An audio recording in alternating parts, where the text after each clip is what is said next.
I recall the debates graduate students had about this event. One major question was whether or not the Holocaust should be considered unique. Many opinions were aired. Those who felt that the Holocaust wasn't unique cited examples in history where many lives were lost. For example, the many more millions of lives lost under Stalin. Then there were those who focused on ideology and intellectual history. In this vein, to understand Hitler and his henchmen, one must understand their view of history. Unlike most who share what has been called the unity ethos, the view that all humanity share an overarching ideal of equality, for Hitler and his type, history is one of struggle, the strong against the weak. But certain groups, most notably the Jews, messed up the proper working of history. Germany had been suffering various repercussions from their role in World War I, and Jews were being racialized and made scapegoats. The effective propaganda was that the Germans were a super race, Übermenschen, an Aryan race destined for domination.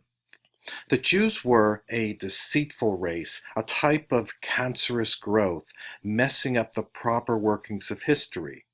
The answer, of course, is the final solution. This solution was to rid Europe and eventually the world of the Jews.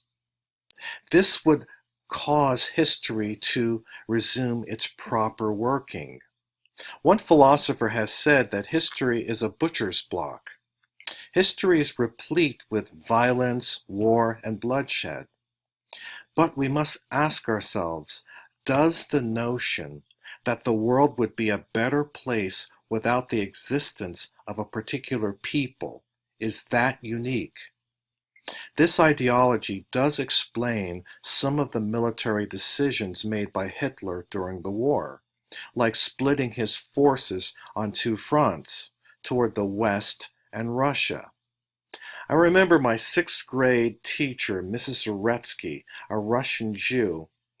I think she used to tell the class, if Hitler hadn't split his forces, we'd probably all be speaking German. Some scholars have held that the uniqueness of the Holocaust rests with its systematic nature. The Wannsee Conference had effectively mapped the numbers and location of Jews throughout Europe. Most concentration camps were located outside of Germany. It was very well organized and executed, to the extent that 1/3 of all Jewry in Europe lost their lives. Most Jewish families that you might run across, and every Jewish family I have known in my incredibly long life, has lost a family member to the Holocaust.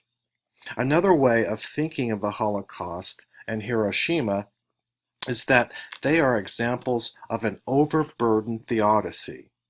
Theodicy refers to meaning and suffering. You might remember the theodicy offered by Ezekiel and the suffering servant ideal when the Jews were kicked out of their homeland. But what kind of meaning can one make of the Holocaust? How could something like that have happened from the country of Beethoven and Mozart? Some scholars have argued that postmodernism began after World War II and the horrors of the Holocaust and Hiroshima. And lastly, the question, why raise your children to be Jewish? After the longest hatred of anti-Semitism and the capstone of the Holocaust, why not just drop the religion or convert to another?